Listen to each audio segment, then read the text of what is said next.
Panjatkan kehadirat Allah Subhanahu wa Ta'ala karena pada hari ini saya telah dilantik sebagai Rektor Universitas Tantara Sidoarjo untuk periode 2021-2025. Tentu saja ini amanah yang sangat besar yang telah dibebankan pada pundak saya. Insya Allah akan saya hormati dengan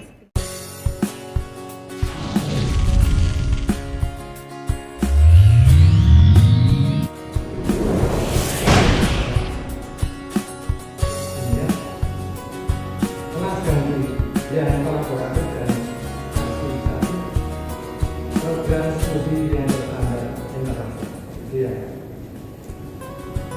Oleh itulah tiga perguruan tinggi dari universitas yang ada di dalam negara ini lagi dan yang terakreditasi pada dalam waktu dalam ini divalidasi sistem bawah Universitas Sidoarjo.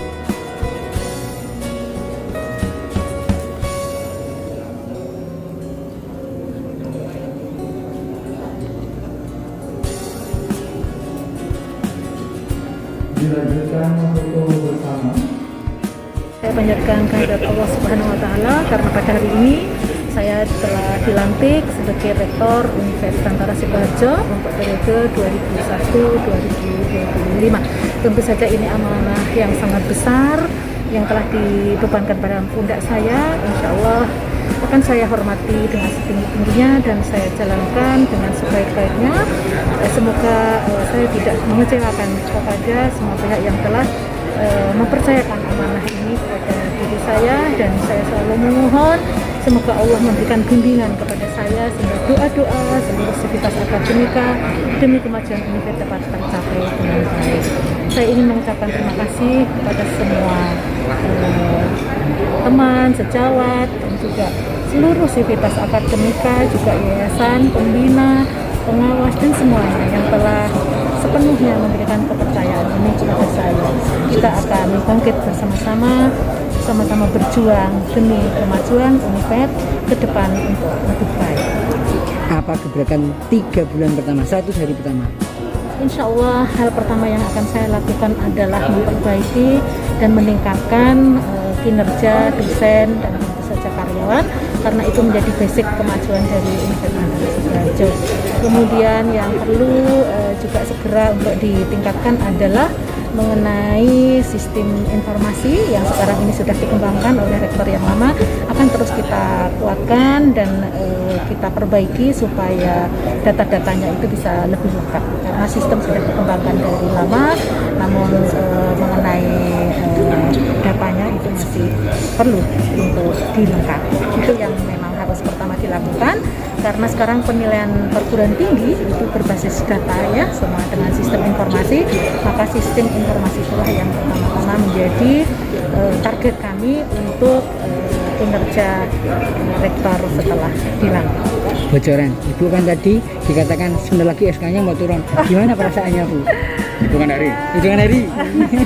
Mohon doanya, tampaknya memang saat ini pengajuan GB saya sedang antri SK. Mohon doanya saja ya. Nilai terakhir berapa, Bu? Ya? Nilai terakhir berapa? Nilai terakhir GB-nya? saya kan dari lektor kepala 700 menuju ke 850 ya. Gitu. Semoga nanti segera saya peroleh SK. Bu Farida, ini kan di Sidoarjo levelnya sudah turun. Iya. Mungkin ada persiapan untuk menuju ke PTN. Betul, kami memang sudah mempersiapkan, selalu mempersiapkan sambil menunggu peraturan dari pemerintah. Yang kami lakukan antara lain kami memang sudah mengupayakan vaksin untuk dosen dan karyawan, alhamdulillah sudah tuntas. Namun untuk mahasiswa belum semuanya, kami sudah berjalan beberapa orang, namun kami yang sisanya itu masih kami mohonkan kemarin ke semua pihak yang bisa memberikan, sudah kami kirimkan suratnya. Semoga nanti segera 100% dapat tervaksin. Kemudian di kampus kami juga mempersiapkan protokol kesehatan seperti peralatan-peralatan yang memang bisa mendukung untuk adanya jaminan kesehatan mereka di kala pandemi. Artinya Univet siap untuk PTN, Bu Farida? Insya Allah sambil berjalan, tapi kami tetap menunggu instruksi. Ya. Jadi sebetulnya pada waktu itu kami sudah sempat ingin membuka, pada waktu itu sudah laporan ke LLDT karena memang laporan itu permohonan harus disertai dengan bukti vaksin. Kami sudah, ternyata kedepannya malah ada PPKM. Jadi seperti itu sehingga kami menyesuaikan dengan pemerintah. Jadi kami mengikuti apa petunjuk dari pemerintah. Setiap kali ada edaran untuk PPKM, maka kami juga membuat edaran. Kemudian menunggu misalnya waktunya habis, pemerintah mengumumkan dulu, baru besoknya kita juga membuat.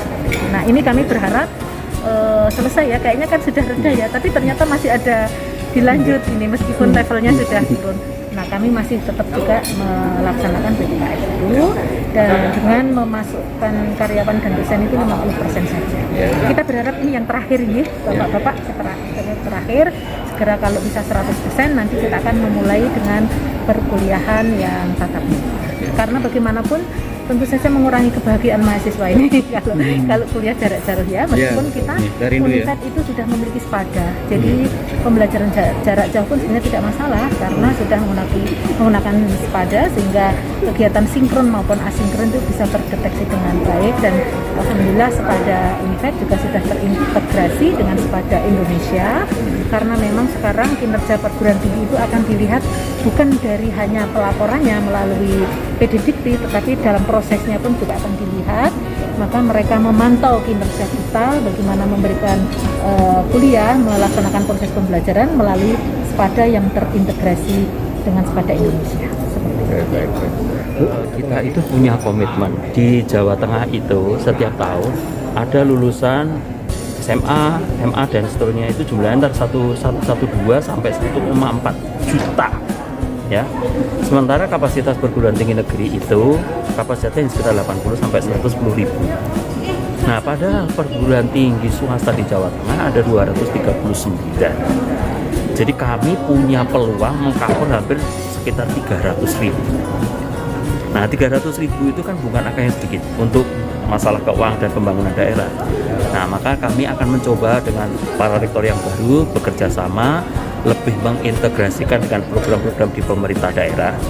Di satu sisi ini menjadi keunggulan perguruan tinggi, di lain sisi bagaimana kami lebih awal mengintroduksi para mahasiswa ini dengan program-program kerja yang ada di Pemda. Nah, saat bersamaan Pemda dapat mengkompensasikan dengan magang itu sekedar diberi uang saku dan seterusnya. Syukur-syukur kalau bisa menjadi UKT bagi mahasiswa tersebut. Sehingga mengapa LLD itu rajin pergi ke lapangan, rajin melakukan pendampingan. Kami ingin mengintroduksi kepada Pemda dan ingin mengintroduksi bahwa pendampingan yang dilakukan LLD itu datanya terbuka dengan kriteria 8 indikator kinerja yang ditetapkan kementerian. Kami ikuti semuanya dan setiap perguruan tinggi akan kami dampingi untuk mendapatkan hasil yang paling optimal. Tujuan akhirnya adalah bagaimana sumber daya manusia di Jawa Tengah ini tidak lari keluar daerah, punya kesempatan untuk melanjutkan studi dan menjadi generasi yang dijanjikan untuk penggantinya. Kalau potensi Univet ke depannya kira-kira standar dengan perguruan BPS yang tentu saja Kami kan tadi sudah menyampaikan bahwa sekarang itu Universitas Veteran Bangun Nusantara itu kan sedang berbenah untuk menuju ke tahapan menjadi universitas unggul. Kalau dulu terakreditasi A, ya, tapi mulai 2012 akan menjadi unggul. Nah, bagi saya Universitas Veteran Bangun Nusantara ini punya potensi yang tinggi. Tadi sudah disampaikan program studi misalkan guru SD dan TK itu mempunyai keunggulan. Nah, ini harus kita kembangkan. Tinggal nanti kita mencari beberapa program studi yang lain yang punya keunggulan. Kita carikan mitra kerja supaya berpartner sehingga punya unggulan. Dan kalau punya unggulan-unggulan ini menjadi satu payung kerjasama, maka selanjutnya kita tinggal bawa menjadi indikator kinerja untuk akreditasi. Harapan saya sih, saya berdoa dan saya mendampingi mudah-mudahan 2023 lah sudah menjadi universitas yang unggul. Kalau sudah menjadi unggul, pemasaran kita jauh lebih gampang. Tinggal nanti perkembangan negara soal ekonominya seperti apa, baru kita dorong untuk supaya bisa terintegrasi. Bagaimana kredibilitas Bu Farida di mata Prof Yani? Jadi begini, Bu Dr. Farida ini adalah seorang pribadi yang unggul, seorang pribadi yang tangguh, tahan banting, gitu ya. Dan yang penting, maaf ya, punya sifat kejuangan dan perjuangan dan kecintaan untuk Indonesia. Beliau memberikan beberapa fasilitas buat para mahasiswa, buat rekan-rekan kerjanya sehingga maju-maju bersama. Dan itu kan tidak gampang. Di zaman ini biasanya kita akan lebih cenderung egois, memikirkan karier diri sendiri. Nah, dia tidak. Dan itu yang jadi unggulan.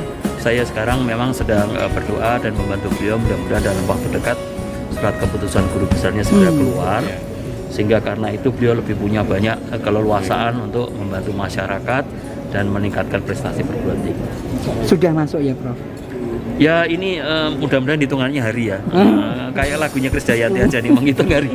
Ya, Mudah-mudahan nanti bisa bisa ya harapannya dalam beberapa hari ini mudah-mudahan SK-nya segera.